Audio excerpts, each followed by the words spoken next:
মধ্যপ্রাচ্যে চলমান সংঘাতে বিশ্বব্যাপী জ্বালানি ঘাটতি ও নিরাপত্তাহীনতায় যে কোনো সময় সারা দেশের পেট্রোল পাম্পগুলো বন্ধ হয়ে যাওয়ার আশঙ্কা তৈরি হয়েছে বলে জানিয়েছে Bangladesh petrol pump owners association.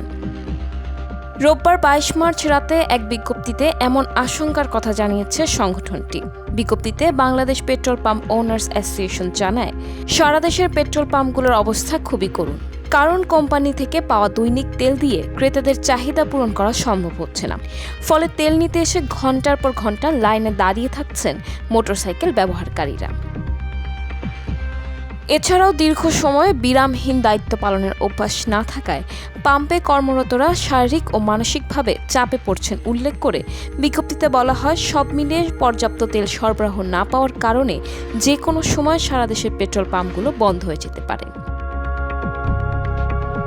এর আগে পেট্রোল পাম্পের তেল বিক্রিতে নিরাপত্তার প্রয়োজন বলে জানায় সংগঠনটি। তবে জ্বালানি বিপণন ব্যবস্থায় নিরাপত্তার বিষয়টি সরকার ও জেলা প্রশাসন কার্যত উপেক্ষা করছে। পাম্পগুলোতে তেল বিক্রির সময় কোনো কার্যকর নিরাপত্তা ব্যবস্থা না থাকায় বিশৃঙ্খলা বাড়ছে বলে দাবি তাদের।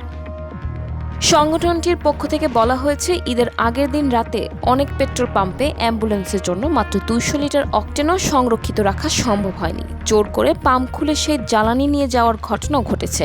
তাই পাম্পে আইনশৃঙ্খলা রক্ষাকারী বাহিনীর শক্তিশালী উপস্থিতি নিশ্চিত না করলে ডিপো থেকে তেল লিফটিং বন্ধ করা ছাড়া আর কোনো পথ খোলা থাকবে না।